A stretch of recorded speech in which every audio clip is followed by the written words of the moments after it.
नमस्कार दोस्तों, मैं अंकुर उपाध्याय स्वागत करता हूं आप सभी का आपके अपने YouTube channel share market analysis में। आपने इन्फोसिस के नंबर देख लिए, TCS के देख लिए, विप्रो के देख लिए, HCL टेक्नोलॉजीज के देख लिए। अगर आप बड़े फ्रंट पे देखो तो ऑलमोस्ट पूरा लार्ज कैप आपके लिए नंबर्स पेश कर चुका है।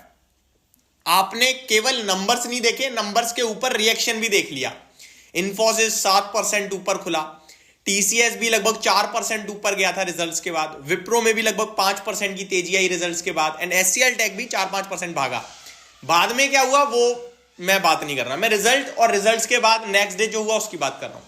लेकिन आज एक और बार इंपॉर्टेंट डे था आईटी के लिए। क्यों था? क्योंकि आज से मिड कैप आईटी के नंबर शुरू हो रहे थे। मिड कैप आईटी नंबर्स की बात की जाए तो आज बड़ी कंपनियों में आपके लिए जो नंबर पेश करने वाली थी कंपनी, उसका नाम है LTTS यानी L&T टेक्नोलॉजीज सर्विसेज लिमिटेड। इस कंपनी के नंबर्स आ चुके हैं। कैसे रहे हैं नंबर? निवेशकों के लिए खुशखबरी है या फिर कहीं ना कहीं थोड़ा सा निराश कर दिया है कंपनी के नंबर्स ने? इसी के बारे में डिस्कस करने वाला हूं। एंड इससे ज्यादा इंपॉर्टेंट ये होने वाला है कल ये स्टॉक कैसा रिएक्ट करता है मार्केट में, क्योंकि मिड कैप आईटी का जजमेंट लेने जा रहे हैं हम इनिशियल फेज पे। तो शुरू करते हैं एक एक करके सारी चीजें डिस्कस करना। अगर आप मिड कैप में बोलो तो आप कह सकते हो भाई न्यूजन सॉफ्टवेयर के नंबर आए 5% भागा है। जी हाँ, देखिए वो एक अलग बात है, लेकिन LTI माइंट्री, LTTS, Coforge, emphasis, Mastek, ये सारी कंपनियां आप यहां से चेक कर सकते हो, जज कर सकते हो इस कंपनी के नंबर्स के साथ। बाकी सोनाटा, न्यूजेन, साइंट, ये एक अलग कैटेगरी चली जाती है मेरे हिसाब से। अब आता हूं मैं LTTS के नंबर्स पे डायरेक्टली, और साथ ही साथ विप्रो को लेकर एक बड़ी अनाउंसमेंट भी आई है, वो भी डिस्कस करूंगा। तो पहले चलते हैं LTTS के नंबर्स की तरफ। कंसोलिडेटेड नेट प्रॉफिट कंपनी का 315 करोड़ के सामने 336 करोड़ पे आया है। थोड़ा सा इन वर्ड्स को मैं इंग्लिश में कर दूं, 315 करोड़ से प्रॉफिट इंक्रीज होकर क्वार्टर ऑन क्वार्टर बेसिस पे 336 करोड़ का आया है। यानी नंबर्स प्रॉफिट के आंकड़े पे अच्छे दिख रहे हैं। अनुमान की बात की जाए, जो बाजार मान के चल रहा था, एक्सपेक्ट कर रहा था, वो 332 करोड़ के प्रॉफिट का एक्सपेक्टेशंस थी, जिसके सामने 336 करोड़ का प्रॉफिट पेश करा। तो इसको मैं थम्स अप दूंगा पूरी तरीके से कि ठीक है भाई, आपके नंबर्स अच्छे हैं, प्रॉफिट का आंकड़ा अच्छा आ गया है। आगे बढ़ते हैं। रेवेन्यू की बात करी जाए यानी टॉप लाइन, तो 2386 करोड़ से बढ़कर 2422 करोड़ पे आई है क्वार्टर ऑन क्वार्टर बेस पे। बट जो अनुमान एक्सपेक्टेशंस थी वो 2454 करोड़ की थी, जिसके सामने 2422 करोड़ की रेवेन्यू जनरेट करी है कंपनी ने इस क्वार्टर में, दिसंबर क्वार्टर में। तो ये एक्सपेक्टेशन से कम रह गई है। तो अब क्या मिला हमें? बॉटम लाइन अच्छी मिली, जिसे प्रॉफिट कहते हैं, और जो टॉप लाइन है जिसे सेल कहते हैं वो थोड़ा सा नेगेटिव मिली। यानी कि अनुमान से सेल कम आई है और प्रॉफिट ऊपर आ गया है। आगे बढ़ते हैं।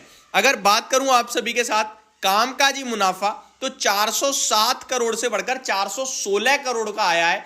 यानी हल्का सा जंप है, बट एक्सपेक्टेशंस के सामने यहां भी निराशा हाथ लगी है, क्योंकि अनुमान था 425 करोड़ के कामकाजी मुनाफा का, जिसके सामने 416 करोड़ का कामकाजी मुनाफा यानी एबिट कंपनी ने पेश करा है। तो इसको भी मैं थम्स डाउन दूंगा।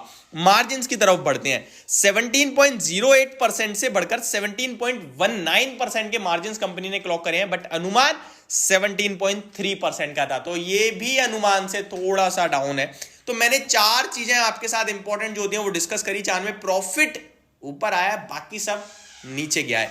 आगे की गाइडेंस, डील पाइपलाइन ये कैसी है, ये अभी मेरे पास यहाँ कमेंट्री नहीं है, बट डेफिनेटली जो भी है इन नंबर्स पे मैं ओवर बुलिश नहीं होऊंगा, मैं बियरिश नहीं होऊंगा। मैं बाजार के जो भी निर्णय होता है कल, बाजार में शेयर का प्राइस ऊपर जाके क्लोजिंग कहां देता है, वो मेरे लिए इंपॉर्टेंट होने वाला है। तो मैं कोई एक्सपेक्टेशन लेके नहीं जाऊंगा, कोई प्रिडिक्शन नहीं करूंगा, मैं अपना दिमाग खर्च नहीं करूंगा शेयर ऊपर जाएगा या नीचे जाएगा, क्योंकि नंबर मिक्स है भैया। आपको कोई कह रहा है बहुत अच्छे हैं, पागल बना रहा है यार, कह रहा है खराब है, वो भी पागल बना रहा है। वे तो आप यूट्यूब पे सब मिलता है, आप थोड़ा सा साफ। मैंने देखो एक्सपेक्टेशंस बता दी, क्वार्टर ऑन क्वार्टर बता दिया, ईयर ऑन ईयर भी आप चेक ही कर सकते हो, आप तो हर जगह आ जाएगा नंबर। बट मेरा मानना यह है कि जो बाजार में होगा वो होगा, आप प्रिडिक्शन कर ही नहीं सकते हो बिना बात के। आप टेंशन लो वो एक अलग बात है, बट मेरे को लगता है आप रिलैक्स करिए, जो रिएक्शन आता है उसे एक्सेप्ट करना, और इसके जरिए आप बाकी की आईटी कंपनीज में पीयर कंपैरिजन कर सकते हो। कंपैरिजन कर सकते हो। कैसे कि इसका प्रॉफिट अच्छा आया, बाकी सब नीचे था। बाकी कंपनियों में कल भी आपके लिए आईटी कंपनी का नंबर है मिड कैप से, आई थिंक एलटीआई माइंट्री का ही है, तो वो देखने वाली बात है, वो भी सिमिलर आते हैं। तो जो रिएक्शन इसका होगा वही कहीं ना कहीं उसका हो सकता है, तो हमारे लिए फैसला लेना थोड़ा आसान होगा। बट फर्स्ट अटेम्प्ट था, पहला मिड कैप आईटी के नंबर्स थे, हमने देख लिए। अब लेट्स सी कल कैसा रिएक्शन आता है। बट ओवरऑल कुछ मेरे को खास नहीं लगा है, ना कुछ खराब ज्यादा लगा है, थोड़े से नेगेटिव साइड पे ज्यादा लग रहे हैं सच बताऊं तो। अब आ जाता हूं मैं जो आपके लिए विप्रो के लिए एक अनाउंसमेंट आई है। तो विप्रो को वेड बुश जो है उन्होंने टारगेट बढ़ा दिया है।